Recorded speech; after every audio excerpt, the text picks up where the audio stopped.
सत्संगत जी, प्यार से कहना धन निरंकार जी। आशा करता हूँ सतगुरु माता जी की कृपा से आप सभी अच्छे होंगे। सत्संगत जी, आप जी के चरणों में बहुत ही सुंदर कहानी विचार जिसका विषय है मर्यादा। आइए सत्संगत जी शुरू करते हैं। सत्संगत जी,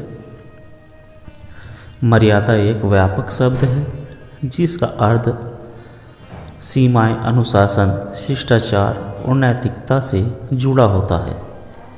यह समाज, परिवार, संस्कृति और व्यक्तिगत जीवन में उचित आचरण और मूल्यों को दर्शाता है। मर्यादा के कुछ महत्वपूर्ण पहलू जैसे व्यक्तिगत मर्यादा, अपने विचारों, शब्दों और कार्यों में संयम और अनुशासन बनाए रखना।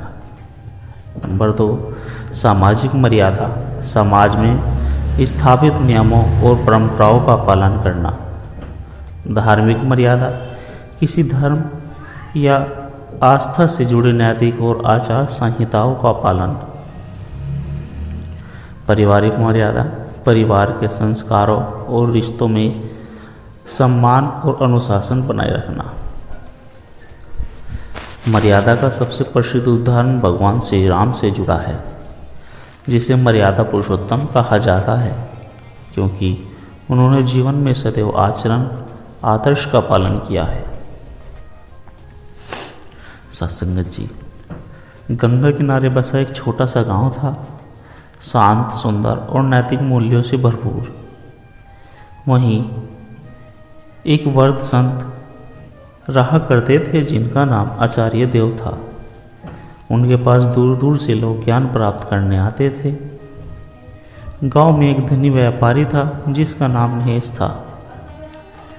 वह बहुत धनवान था, लेकिन उसमें धैर्य और मर्यादा की कमी थी।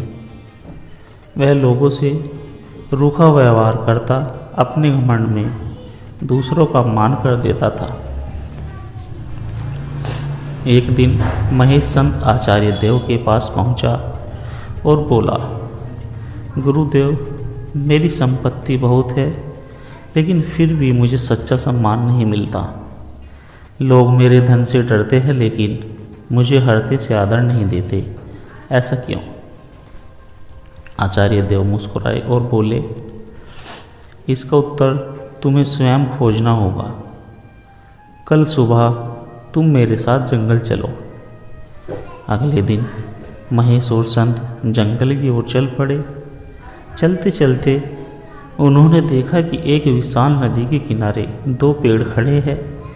एक था घमंड से सीधा खड़ा विशाल वट और दूसरा था झुका हुआ सरल और नरम बांस का पौधा। संत बोले, अब ध्यान से देखो, अब तेज आंधी आएगी तो कौन खड़ा रहेगा और कौन गिर जाएगा। महेश ने देखा कि तेज हवा चलते ही वट अपनी कठोरता के कारण टूटकर गिर गया, जबकि बांस का झुका पौधा और फिर सीधा हो गया। संत बोले, मर्यादा और विनम्रता ही सच्चा सम्मान दिलाती है। जो झुकना नहीं जानता वह जीवन में टूट जाता है। जो प्रेम, शिष्टाचार और आदर के साथ व्यवहार करता है वही सच्चा मान सम्मान पाता है। महेश को अपनी भूल का एहसास हुआ।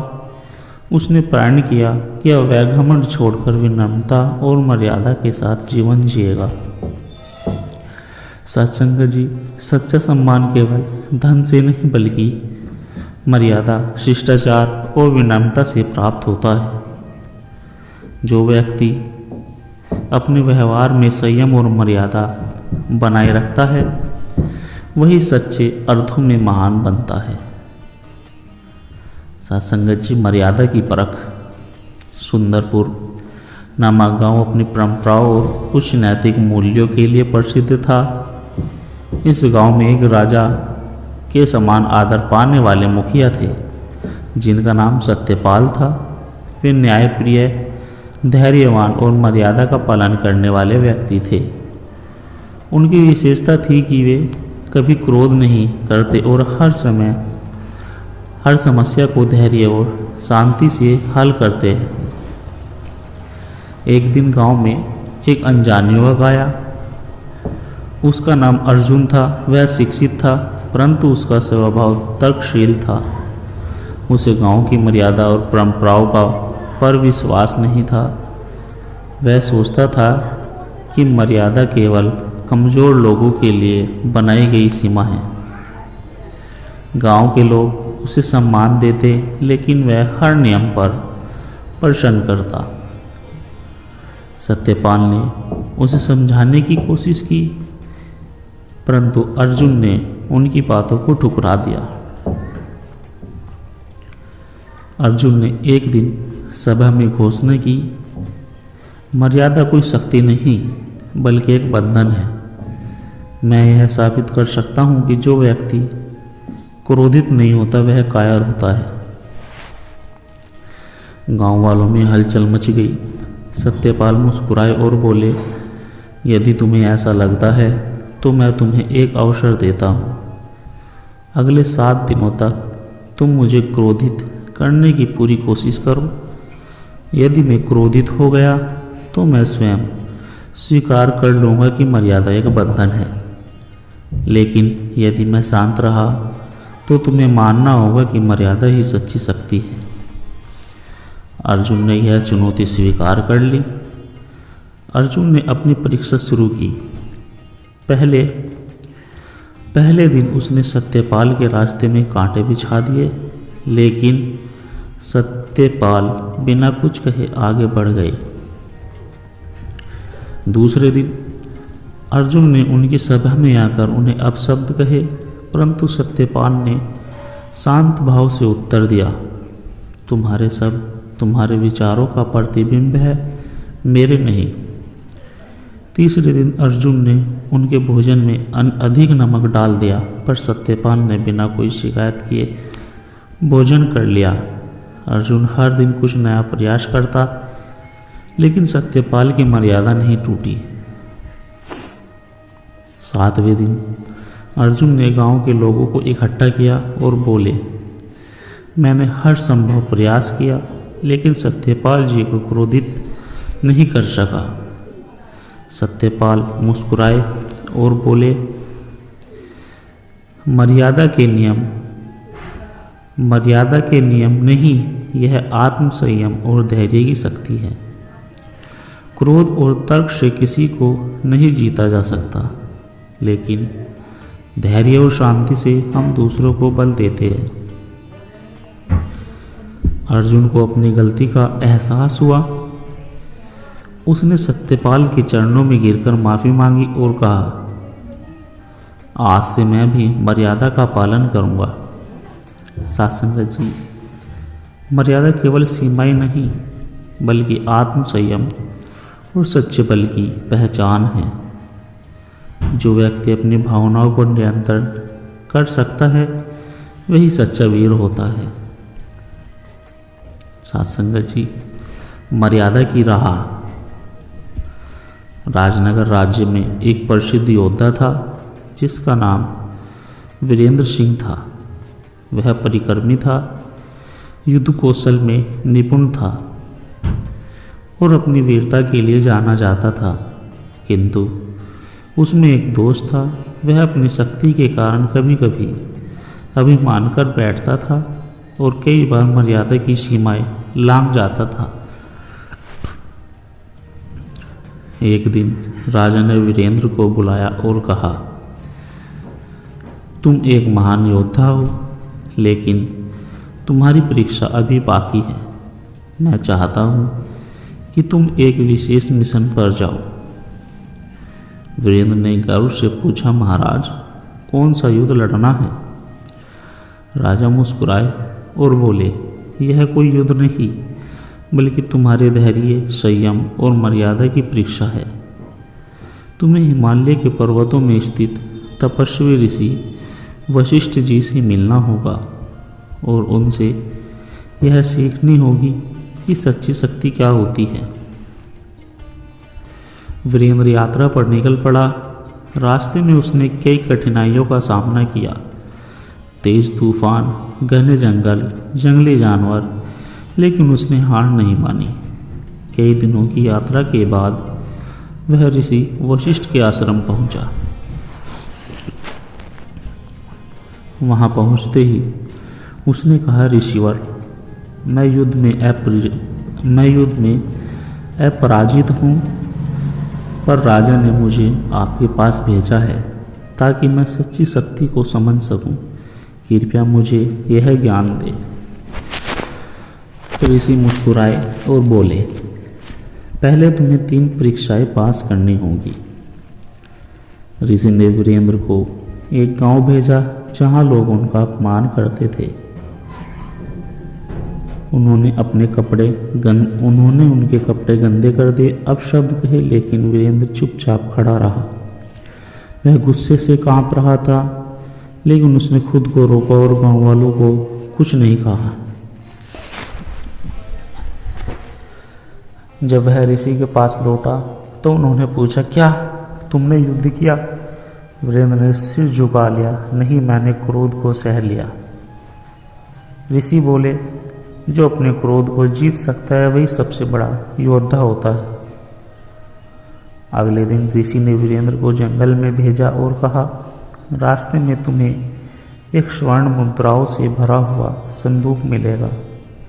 यदि तुम लालच में आए तो तुम्हारी परीक्षा असफल होगी।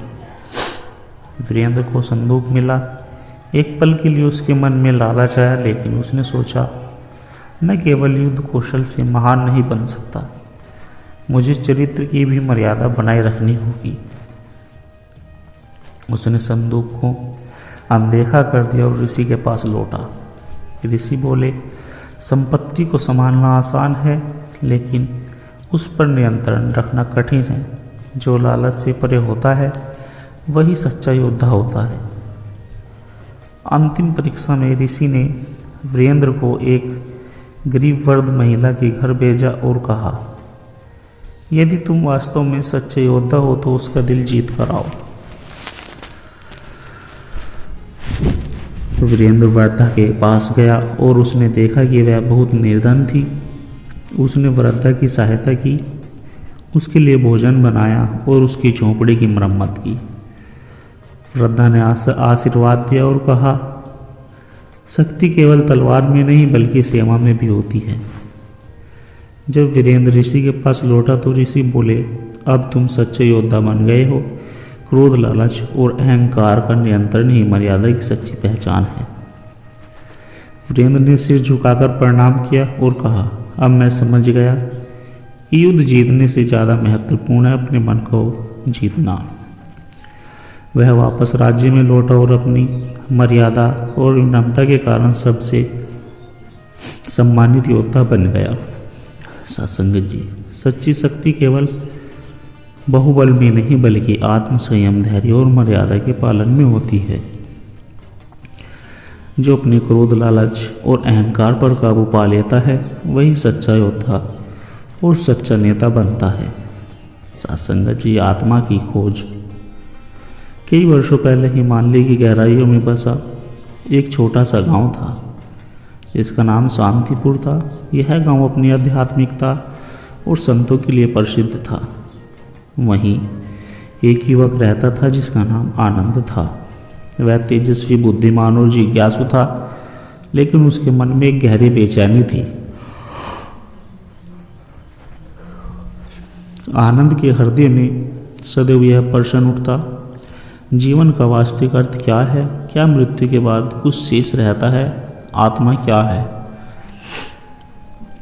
वह इन प्रश्नों के उत्तर खोजने के लिए गांव के ज्ञानी संतों के पास गया, लेकिन कोई भी उसकी जिज्ञासा को पूरी तरह शांत नहीं कर पाया।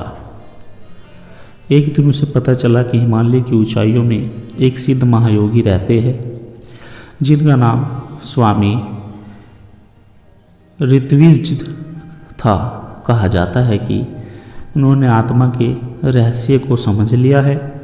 आनंद ने निश्चय किया कि वह उनकी शरण में जाएगा और जीवन के रहस्यों को जानेगा। आनंद ने अपने घर को छोड़ दिया और हिमालय की यात्रा पर निकल पड़ा। रास्ता कठिन था, बर्फीली हवाएं, खतरनाक जंगल और ऊंचे पहाड़, लेकिन उनके हृदय में जिज्ञासा की अग्नि जल रही थी। रास्ते में उसे एक बूढ़ा साधु मिला जिसने पूछा, बालक तू कहाँ जा रहा है? आनंद ने उत्तर दिया, मैं स्वामी जी की खोज में निकला हूँ, मुझे जीवन का सत्य जानना है। बूढ़े साधु ने मुस्कुराते हुए कहा, सत्य केवल बाहर नहीं भीतर भी खोजा जाता है, चलो मैं तुम्हें कुछ सिखाता हूँ। उसने आनंद को एक पत्थर उठाने को कहा और पूछा, इसमें क्या है? आनंद ने कहा, यह कठोर वस्तु है, निर्जीव है। साधु ने कहा, अब इसे पानी में डाल दो। आनंद ने वैसा ही किया। साधु बोले, अब बताओ क्या यह पत्थर पानी बन गया? आनंद ने उत्तर दिया, नहीं, यह केवल पानी में डूब गया। साधु हंसे और बोले, यही आत्मा का रहस्य है। शरीर जल में डूब जाता है पर आत्मा अजर अमर रहती है, इसे कोई नहीं मिटा सकता। आत्मा सीम है जैसे आकाश। आनंद के मन में यह बात बस गई और वह आगे बढ़ गया। कुछ दिनों की यात्रा के बाद वह एक नगर पहुंचा जहां धन वैभव और भोग विलास की अधिकता थी। वहां के राजा ने उसे रोककर कहा, युवक तुम क्यों कष्ट सह रहे हो? यहाँ रहो, राजसी सुख भोगो। आनंद कुछ समय वहां रुका, लेकिन जल्द ही उसने देखा कि यह सुख केवल क्षणिक थे। एक दिन राजा का प्रिय पुत्र बीमार होकर चल बसा। राजा विलाप करने लगा और आनंद ने देखा कि कितना भी वैभव हो, मृत्यु सबको समान कर देती है। राजा ने आनंद से पूछा, क्या कोई मृत्यु को हरा सकता है? आनंद ने उत्तर दिया, मुझे नहीं पता, लेकिन मैं इसी की खोज में आगे जा रहा हूँ। राजा ने कहा, यदि यह सत्य मिले तो मुझे भी बताना। आनंद वहाँ से आगे बढ़ गया। आखिरकार कई कठिनाइयों को पार करने के बाद आनंद हिमालय की ऊंचाइयों में स्थित एक गुफा में पहुंचा, जहां स्वामी ऋत्विज ध्यान में लीन थे। आनंद ने प्रणाम किया और कहा, स्वामी जी, मैं जीवन और आत्मा का रहस्य जानना चाहता हूँ, कृपया मुझे ज्ञान दीजिए। स्वामी ने आंखें खोली और कहा, तूने लंबी यात्रा की है, पर क्या तूने अपने भीतर की यात्रा की? आनंद चौंक गया। भीतर यात्रा? स्वामी बोले, बाहर का संसार माया है, असली यात्रा अंतर्मन की है। ध्यान कर, मौन रह और अपने भीतर के प्रकाश को देख। आनंद ने ध्यान करना शुरू किया। कुछ दिनों बाद उसने अनुभव किया कि वह शरीर नहीं केवल एक चेतना है, वह एक क्षण में पर्वत, नदियाँ, आकाश, सूर्य सब में विलीन हो गया। उसने अनुभव किया कि आत्मा अजर अमर है और मृत्यु केवल एक परिवर्तन है। जीवन और मृत्यु केवल परिवर्तन के दो रूप है। सत्संग जी, आनंद को आत्मज्ञान प्राप्त हुआ। जब वह वापस लौटा तो राजा ने उससे पूछा, क्या तूने मृत्यु को हरा दिया? आनंद मुस्कुराया और कहा, मृत्यु को हराने की आवश्यकता नहीं। जो जान ले कि वह आत्मा है, उसे मृत्यु का भय नहीं रहता। आत्मा अनंत है और शरीर केवल एक वस्त्र है जिसे बदलना पड़ता है। राजा ने सिर झुका लिया और बोला, अब मैं समझ गया कि सच्ची विजय बाहरी दुनिया में नहीं बल्कि आत्मा की पहचान में है। आनंद ने गांव लौटकर लोगों को यह ज्ञान दिया और धीरे धीरे पूरा गांव आत्मज्ञान के पथ पर चल पड़ा। सत्संगत जी, जीवन का उद्देश्य केवल धन संपत्ति या भौतिक सुख नहीं, आत्मज्ञान प्राप्त करना है। आत्मा अजर है, अमर है और मृत्यु केवल परिवर्तन है। सच्चा सुख बाहरी वस्तुओं में नहीं बल्कि आत्मा की पहचान में है। मोहमाया के बंधन से मुक्त होकर ही वास्तविक शांति प्राप्त होती है। जो स्वयं को जान लेता है वही सच्चा मुक्त है। सत्संगत जी दास के द्वारा कहे गए प्रेरणादायक कहानी विचार यदि आप जी को अच्छे लगे हो तो लाइक, कमेंट, शेयर और हमारे चैनल सोना इंस्पायर विचार को सब्सक्राइब जरूर कर दें और दास को आशीर्वाद दें कि आप जी के चरणों में हर रोज़ ऐसे ही प्रेरणादायक कहानी विचार लेकर आता रहूं साथ संगत जी। प्यार से कहना, धन निरंकार जी।